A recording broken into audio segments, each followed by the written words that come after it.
দের জন্য এটা ঠিক আছে। আর বাকি সর্বসাধারণের জন্য যারা ইন জেনারেল নিজেরা প্লট নিয়ে বিল্ডিং করবে অথবা যারা শেয়ারে নিবে তাদের জন্য হচ্ছে এই প্লটিংগুলো।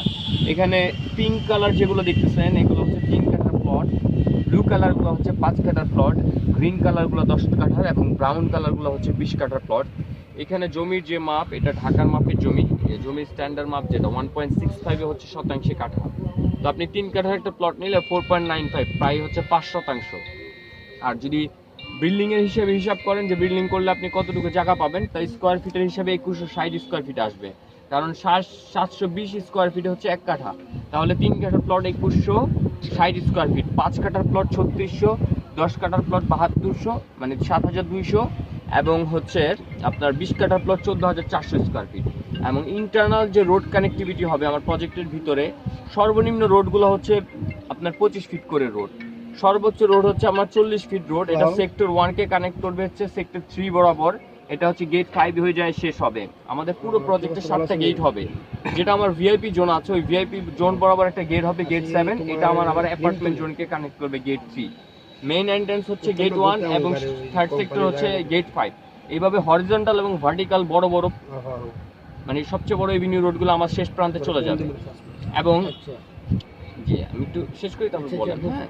আর দুইটা ব্লকের মাঝখানে যে রোডটা হবে সেটা হবে 40 ফিট রোড, এবং 10 কাঠার প্লটগুলো যেহেতু বড় বড় সেখানে সর্বনিম্ন রোড হবে আমার 30 ফিট রোড। সর্বনিম্ন রোড হচ্ছে 30 ফিট রোড, যেহেতু প্লট সাইজ বড় হবে আর এখানে প্লট সাইজ ছোট, সেক্ষেত্রে সর্বনিম্ন রোড হচ্ছে 25 ফিট এবং দুইটা ব্লকের মাঝখানে হচ্ছে 40 ফিট।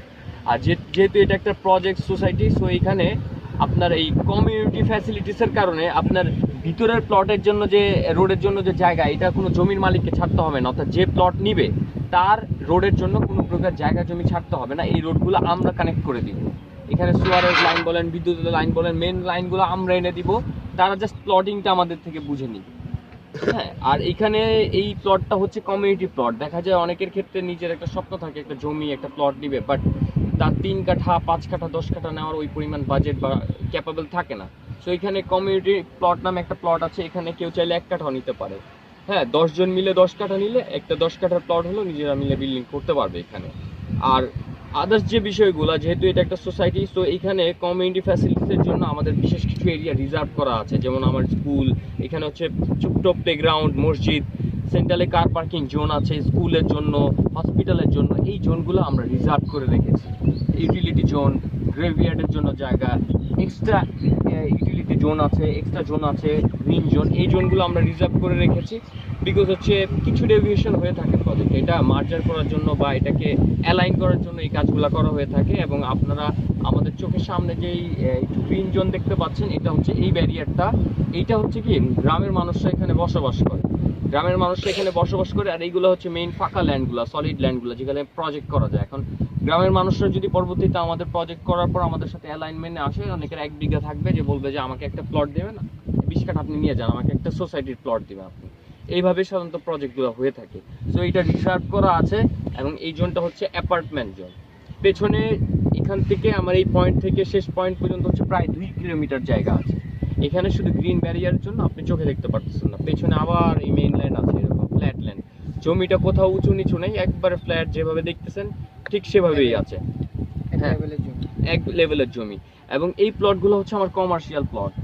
এই প্লটগুলো হচ্ছে সোজাসুজি গেট 1 থেকে গেট 3। সাধারণত মেইন এটা হচ্ছে মেইনটা। হ্যাঁ হ্যাঁ, আপনার সাধারণত ম্যাক্সিমাম প্রজেক্টে দেখবেন শুধু ফার্স্ট ব্লকগুলো লম্বালম্বি এগুলো কমার্শিয়াল বলে, বাট আমরা এইভাবে করেছি কেন, প্রত্যেকটা ব্লকে যাতে কমার্শিয়াল প্লটটা পাই। যদি আমি এইভাবে করতাম একটা রোড চলে যাবে, বাট এগুলো আমার কমার্শিয়াল প্লট, শুধু ফার্স্ট সেক্টরে থেকে যেত একদম শুরুতেই আপনার কমার্শিয়াল প্লটগুলো। পেছনের ব্লকের মানুষগুলো কষ্ট করে সামনের ব্লকে এসে তাদের কেনাকাটা, নিত্য প্রয়োজনীয় কেনাকাটা করতে হয়। বাট আমাদের প্লটগুলো এইভাবে করা আছে যে পেছনেও সুপার শপ, পেছনেও কমার্শিয়াল মার্কেট, দোকানপাট হবে, আমরা নিজেরা এইগুলো ডেভেলপ করবো। মিডলগুলো আমরা রিজার্ভ করে রেখেছি, এইগুলো ক্লায়েন্ট নিতে পারবে, এগুলো আমরা রিজার্ভ করে রেখেছি।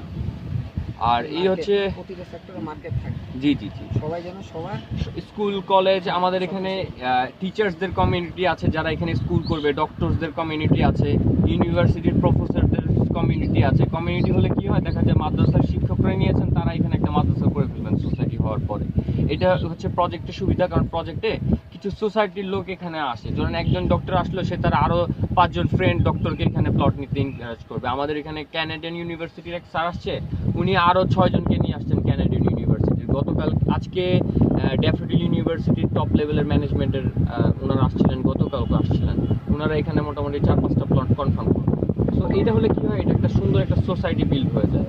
হ্যাঁ, আপনার পাশের প্লটটা যদি কেউ নিয়ে থাকে, আপনার ধরেন এখানে সব প্লট সেল, আপনার একটা প্লট আছে, আপনি এখানে নিলে আপনার ল্যান্ড ভ্যালু কিন্তু অটোমেটিক গ্রো করে ফেলতেছে। হ্যাঁ, তো এই হচ্ছে মোটামুটি বিষয়গুলো। তারপরে পেপারস আছে, জমির কেনা পেপারসগুলো আছে।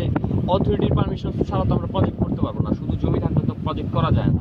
এটা ডিসির পারমিশন লাগে, ন্যাশনাল হাউজিং এর রাজুকের পারমিশন লাগে, স্থানীয় সরকারের এনভায়রনমেন্ট অ্যাসেসমেন্ট। তো এই বিষয়গুলো আমাদের রেডি করা আছে স্টেপ বাই স্টেপ। জমি কেনা আছে, আপনারা জাস্ট প্লট সিলেক্ট করবেন, আপনার পছন্দ অনুযায়ী বাজেট যেটা ম্যাচ হয় আপনার সাথে, অফিসে যেয়ে ফাইনালি কনফার্ম করবেন। এই হচ্ছে মোটামুটি বিষয়গুলো। তারপরে আপনাদের যদি ব্যক্তিগতভাবে কোনো বিষয় জানার থাকে